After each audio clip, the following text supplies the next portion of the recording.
ओं नमो भगवते वासुदेवाय। नमस्कार दर्शक बंधु, मु आपण मानंकु मोर यूट्यूब चैनल आष्ट्रधर्म प्रकाश को स्वागत करुछि।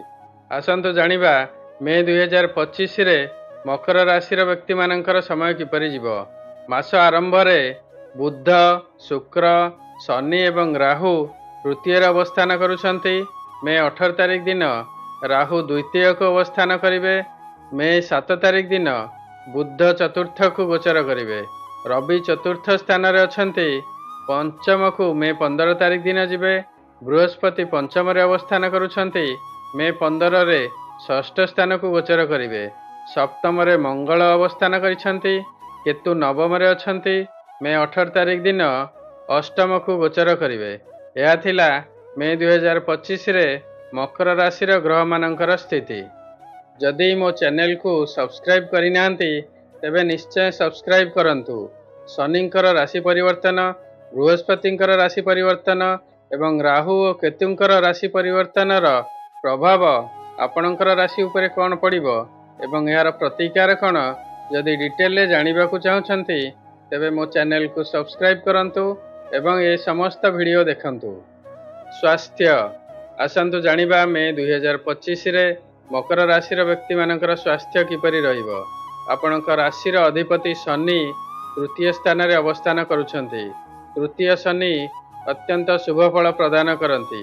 तेणु ए मासरे आपणकर स्वास्थ्य भल रहिबो। जदि सामान्य मानसिक अस्थिरता देखा देउथाए तेबे ताहा मध्य मे 18 तारिख रे राहुंकर राशि परिवर्तन पर आउ रहिबो नाही। तेणु ओवरऑल एही मासटी आपणकर स्वास्थ्य दृष्टि बहुत भल रहिबो। शिक्षा बा एजुकेशन पंचम स्थान एजुकेशन बा शिक्षार स्थान। पंचमाधिपति शुक्र मीन रे उच्च अछंती। पंचम स्थान रे बृहस्पति मे 15 पर्यंत अवस्थान करुछंती। पंचम बृहस्पति अत्यंत शुभ फल प्रदान करती। तेणु एजुकेशन दृष्टि ए मासटी आपणकर अत्यंत शुभ अछि।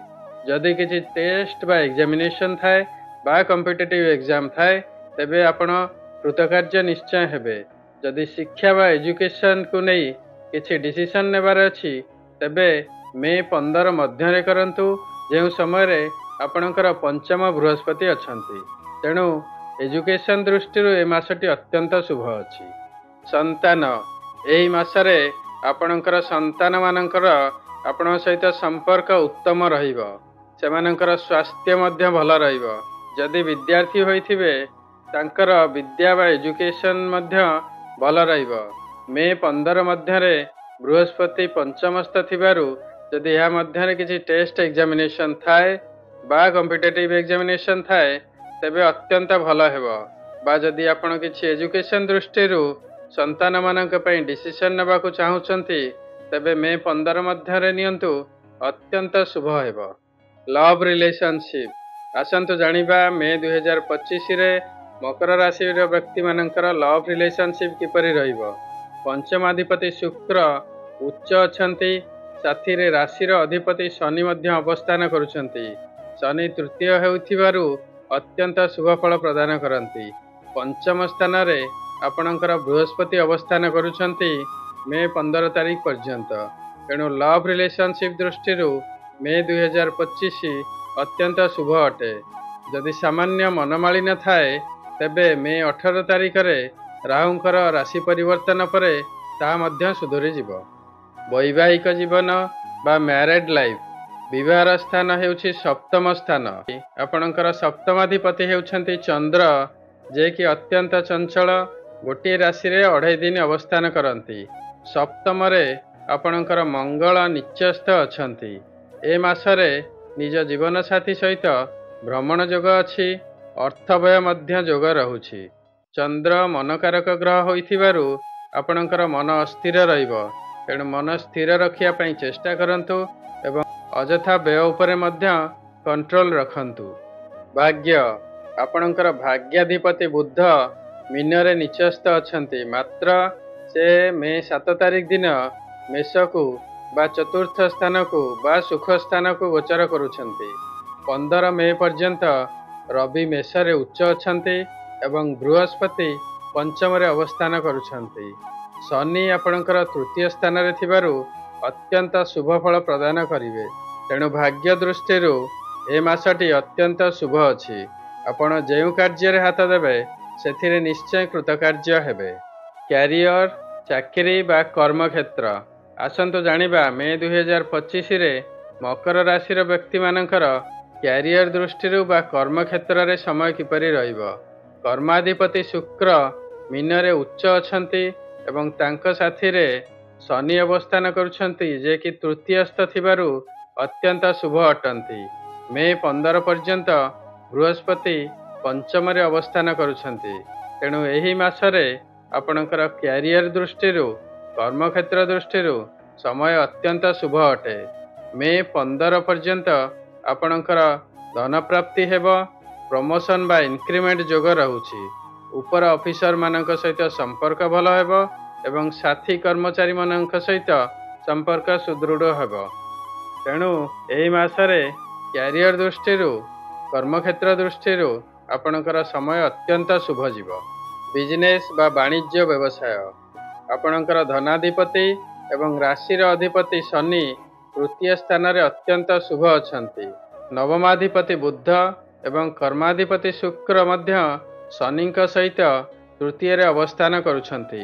ଶୁକ୍ର ଉଚ୍ଚ ଅଛନ୍ତି ଏବଂ ବୃହସ୍ପତି ମେ 15 ତାରିଖ ପର୍ଯ୍ୟନ୍ତ ପଞ୍ଚମ ସ୍ଥାନରେ ଅବସ୍ଥାନ କରୁଛନ୍ତି। ତେଣୁ ବାଣିଜ୍ୟ ବ୍ୟବସାୟ ଦୃଷ୍ଟିରୁ ଏହି ମାସଟି ଆପଣଙ୍କର ଅତ୍ୟନ୍ତ ଶୁଭ ଅଛି। ବ୍ୟବସାୟରେ ଲାଭ ହେବ ଏବଂ ବ୍ୟବସାୟରେ ଉନ୍ନତି ହେବ। ଯଦି ଆପଣ କିଛି ନୂଆ ବ୍ୟବସାୟ ଆରମ୍ଭ କରିବାକୁ ଚାହୁଁଛନ୍ତି ତେବେ ମେ 15 ତାରିଖ ସୁଦ୍ଧା କରନ୍ତୁ, ଅତ୍ୟନ୍ତ ଶୁଭଫଳ ପ୍ରାପ୍ତି ହେବ। ମକର ରାଶିର ଘାତବାର ମଙ୍ଗଳବାର, ଘାତ ଚନ୍ଦ୍ର ସିଂହଚନ୍ଦ୍ର, ଘାତ ତିଥି ଦ୍ୱାଦଶୀ ତିଥି ଏବଂ ଘାତ ନକ୍ଷତ୍ର ରୋହିଣୀ ନକ୍ଷତ୍ର।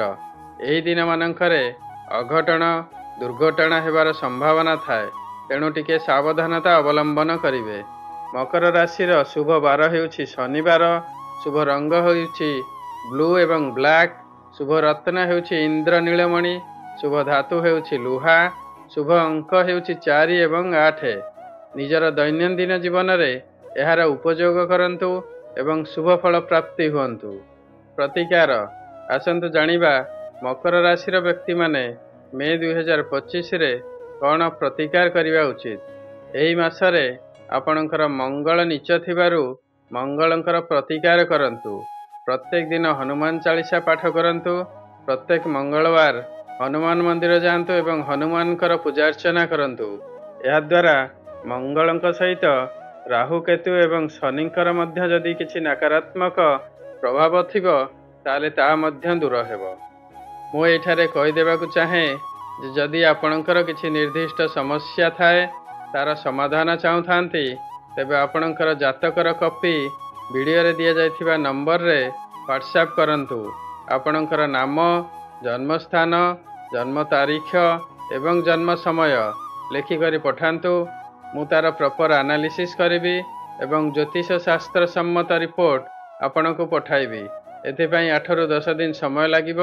ଦୟାକରି ଧୈର୍ଯ୍ୟ ଧରି ଅପେକ୍ଷା କରିବେ। ମୁଁ ନିଶ୍ଚୟ ସମସ୍ତ ରିପୋର୍ଟ ପଠାଇବି। ଏହି ଭିଡ଼ିଓଟି ଆପଣଙ୍କୁ କିପରି ଲାଗିଲା, ଆପଣଙ୍କର ମତାମତ କମେଣ୍ଟ ସେକ୍ସନରେ ନିଶ୍ଚୟ ଲେଖି ଜଣାଇବେ। ଆଶା କରୁଛି ଭିଡ଼ିଓଟି ଆପଣଙ୍କୁ ଭଲ ଲାଗିଥିବ। ଯଦି ଭଲ ଲାଗିଛି ତେବେ ଲାଇକ୍ କରନ୍ତୁ, ସେୟାର କରନ୍ତୁ।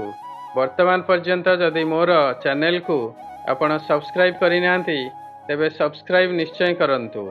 ସର୍ବେ ଭବନ୍ତୁ ସୁଖିନଃ, ସର୍ବେ ସନ୍ତୁ ନିରାମୟା, ସର୍ବେ ଭଦ୍ରାଣି ପଶ୍ୟନ୍ତୁ, ମା କଶ୍ଚିତ୍ ଦୁଃଖଭାଗ୍ ଭବେତ୍। ନମସ୍କାର।